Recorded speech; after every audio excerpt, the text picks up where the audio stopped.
Bienvenue à cette première capsule du cours didactique de l'histoire au cycle intermédiaire. On va s'intéresser dans cette capsule-ci au curriculum d'histoire en 10e année en Ontario. Donc, on va regarder est-ce que le curriculum de 10e année, on peut faire des liens avec celui de 7e et 8e année? Oui, et il y a des choses évidemment qui sont différentes. On va regarder la structure et on va aussi survoler les contenus. Parce que l'objectif ici, c'est pas de vous présenter dans le détail les contenus du programme. Vous êtes des professionnels, vous êtes capable de lire et de prévoir votre cours. Donc, c'est plus de vous donner les outils pour consulter ces programmes-là, comprendre aussi comment ils ont été conçus et un peu la logique qui est derrière cette conception. C'est beaucoup plus ça que l'analyse du contenu spécifique en tant que tel, mais on va tout de même survoler un peu cette question-là. Première diaporama ici, je la commence avec un élément que vous trouvez dans le programme, qui est celui qui est une citation de Peter Seychelles. Je crois vous avoir parlé de lui au premier cours comme étant le dieu canadien de la didactique de l'histoire.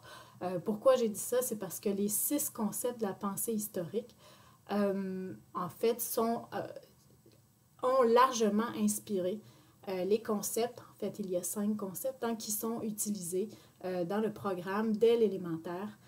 Et pas seulement en histoire, mais ceux qu'on regarde en histoire sont reliés très fortement aux écrits et aux recherches de Peter Seychelles. Donc, j'aime bien la citation ici, puis je ne vais pas vous la lire, vous êtes capable de la lire, mais c'est vraiment un rappel que les programmes, depuis maintenant quand même un certain temps, mais surtout le programme depuis 2013, depuis la refonte en Ontario, depuis la réforme au Québec, mais un peu différemment.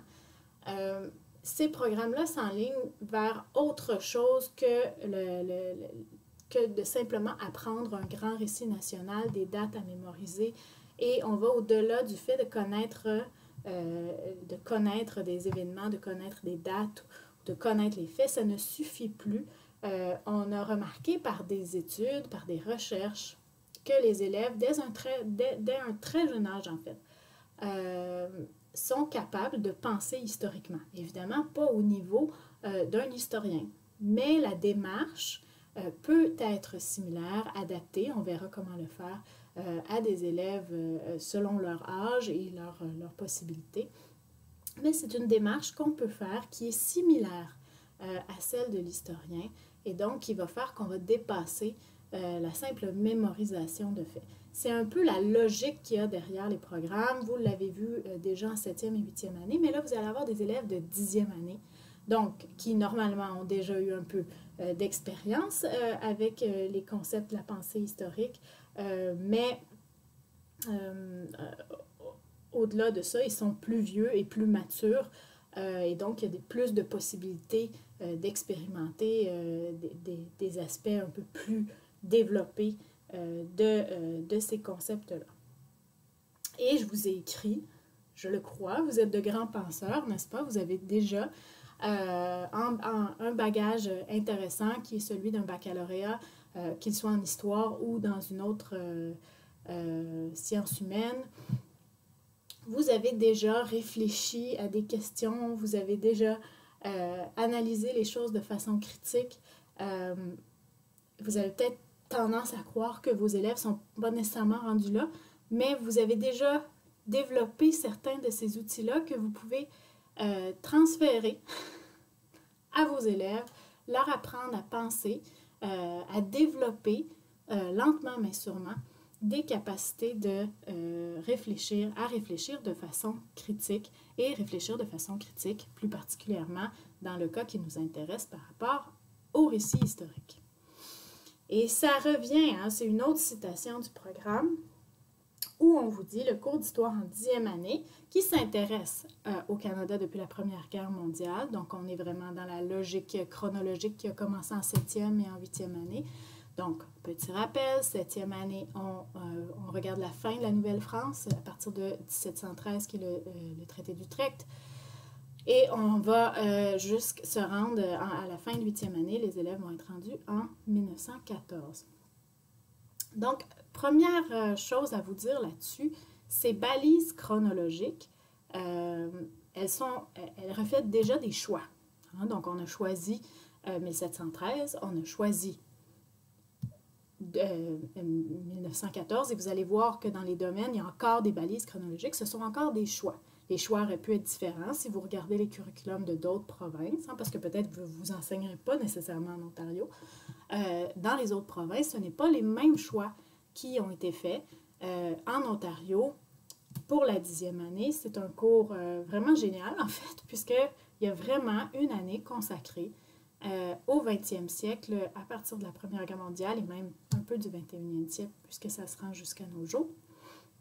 Donc, c'est un choix qui a été fait, ça aurait pu être autre chose, mais dans le cas présent qui nous occupe, c'est celui-là.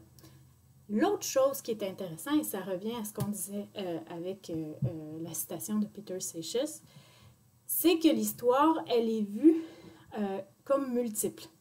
Hein? Donc, il y a de multiples histoires. L'histoire canadienne, elle n'est pas un simple récit national fixe, mais c'est une histoire d'abord qui évolue. C'est une histoire qui est en lien avec l'histoire de d'autres parties du monde. Le Canada n'est pas un pays isolé. Il vit son histoire en relation avec celle des autres. On n'a qu'à penser à la Première Guerre mondiale, mais même au niveau économique, au niveau de l'immigration, on ne peut pas étudier l'histoire du Canada en vase clos. Donc, il y a cet aspect-là. Et il y a l'aspect que l'histoire nationale, elle comprend de multiples histoires en soi. Donc là, je vous ai mis une petite bulle. On peut penser déjà au domaine. Hein, si vous regardez dans les départements d'histoire, il y a des historiens qui s'intéressent aux aspects politiques, d'autres qui font de l'histoire sociale, de l'histoire économique, de l'histoire de la médecine. Donc, il y a de l'histoire des sciences, etc., etc. Et il y a plusieurs aspects ici. Vous montrez à vos élèves que les événements politiques, sans les analyser dans un contexte qui est aussi social, économique, etc., ben, ils n'auront pas une vision globale nécessaire à la compréhension du passé. Mais aussi, ça ne se limite pas à ça, puisque l'histoire, elle peut se voir aussi en micro-histoire très, très locale. On peut penser aux différentes sociétés du patrimoine qu'il y a dans les villages même. Donc ça, on est dans de l'histoire très, très locale. On a de l'histoire régionale. On peut avoir l'histoire des prairies, de l'Ouest, l'histoire du Grand Nord. Il y a aussi l'histoire provinciale. Chaque province, hein, le Québec surtout, a tendance à faire beaucoup ça dans ses programmes, donc à se limiter à l'histoire vraiment du Québec. Et il y a cette histoire nationale du Canada, mais encore une fois, certains peuples au Canada se réclament, certaines personnes dans certains peuples se réclament du statut de nation aussi. Donc, plusieurs interprétations même du terme histoire nationale. Et à l'intérieur de cette histoire nationale, il y a l'histoire des communautés, pensons à la communauté franco-ontarienne. Le récit ne sera pas le même que s'il était raconté par une personne d'une autre communauté en Ontario, des différentes nations, l'histoire des femmes, l'histoire des personnes handicapées, l'histoire des immigrants, des ouvriers, des peuples autochtones. Donc, c'est plein de récits qui viennent contribuer à notre compréhension de la complexité du passé canadien. Et des controverses aussi, hein, parce que c'est pas tout le monde qui va avoir perçu les événements de la même façon, qui va les analyser, les interpréter de la même façon. Prenons par exemple la révolution industrielle. Si vous vous limitez aux écrits des politiciens et du patronat, vous aurez une vision de l'histoire de la révolution industrielle qui est tout autre que si vous regardez à partir des écrits, des témoignages des ouvriers qui ont vécu cette même révolution. Et ça va très loin parce que c'est dans la compréhension même de est-ce que c'était un progrès historique ou pas, cette révolution industrielle. Donc ça amène beaucoup de questions et le fait d'aller voir ces différentes perspectives vient enrichir notre compréhension, vient aussi la complexifier et amener des questions qui sont vraiment passionnantes et qui peuvent animer des débats dans vos classes. Donc, j'ai mis ensuite un autre extrait. Donc, en 10e année, l'élève poursuit son étude de l'histoire. Et là, ça vient du programme, j'aurais dû mettre des guillemets d'ailleurs. Vous avez ici, on vous dit, des habiletés et des attitudes acquises. Alors moi, j'ai un peu tiqué là, sur ce mot-là, là, ça m'a un peu accroché. J'ai accroché ici parce que pour moi, c'est pas nécessairement acquis. En 7e et en 8e année, ils vont avoir exercé des choses, ils vont avoir vu des connaissances, et les connaissances ne sont pas nécessairement acquises. Là. Attendez-vous pas à ce que les élèves devant vous se rappellent de tout ce qu'ils ont vu en 7e et 8e année. Regardez vous-même là, vos cours, même au baccalauréat en histoire ou avant, vous en avez probablement oublié plusieurs, plusieurs notions, plusieurs événements, ou du moins vous avez une idée assez large d'un récit, mais pas nécessairement des éléments plus particuliers et des analyses plus profondes. Et même chose pour par exemple, la lecture de lignes du temps, des diagrammes, la construction de ces mêmes techniques-là.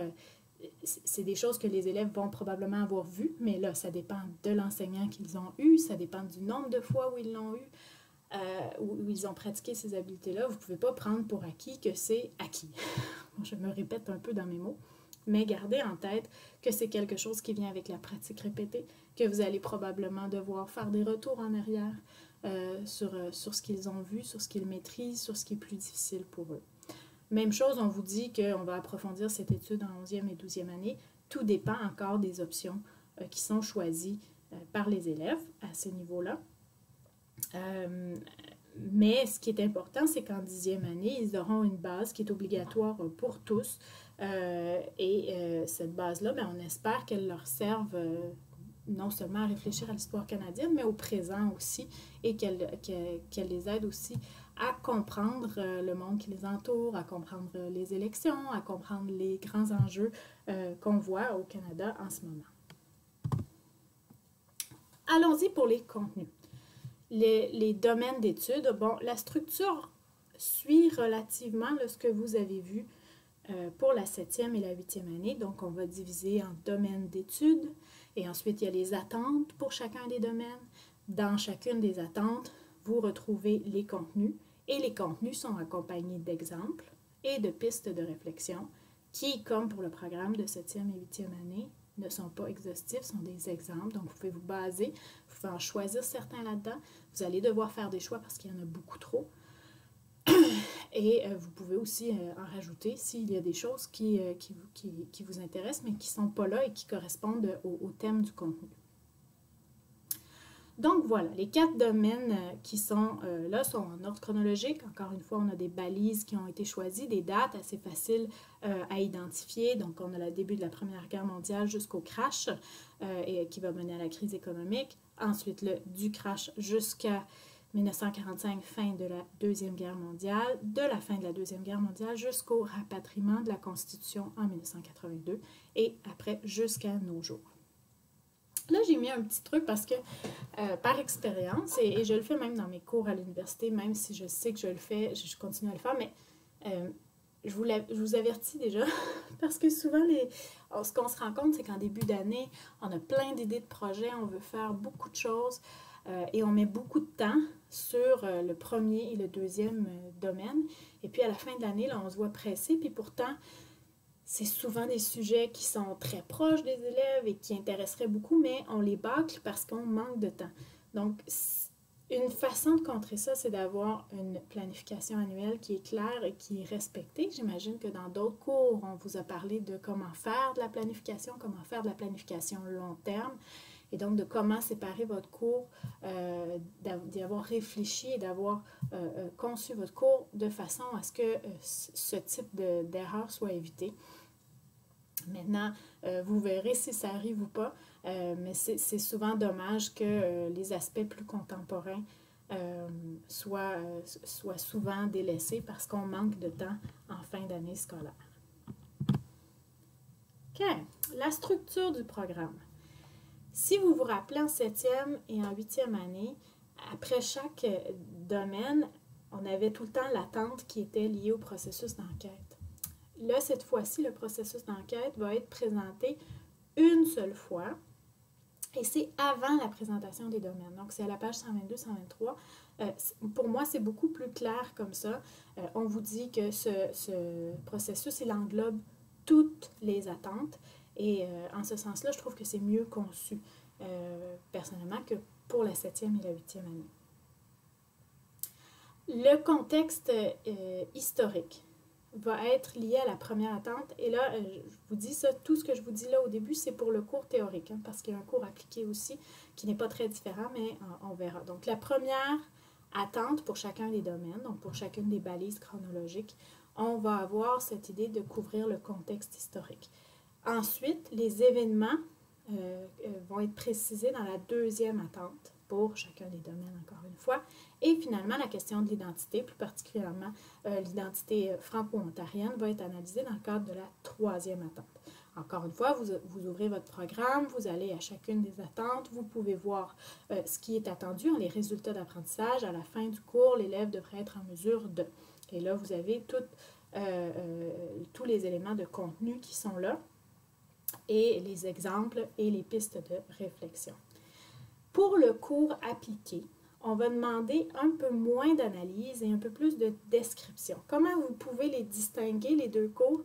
C'est assez facile parce que c'est vraiment dans les attentes que vous allez le voir. Vous allez voir que le choix de verbe, la terminologie qui est utilisée n'est pas la même. Si vous connaissez la taxonomie de Bloom, vous allez voir que les termes, les verbes qui ont été choisis sont d'un niveau qui est plus simple que pour ce qui est du cours théorique.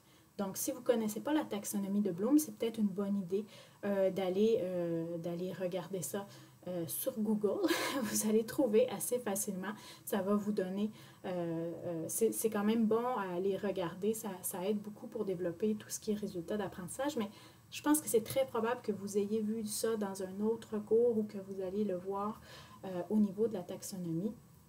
Mais c'est vraiment là qu'on voit la différence entre les deux cours plutôt que dans les contenus. Les contenus sont très similaires, les domaines sont les mêmes. On s'attend à ce qu'un élève en 10e année, au niveau théorique, au cours théorique ou au cours appliqué, ait couvert l'ensemble de la période chronologique de 1914 à nos jours et les grands événements qui y sont. Donc maintenant, je vais vous laisser regarder les attentes du journal de bord, les questions.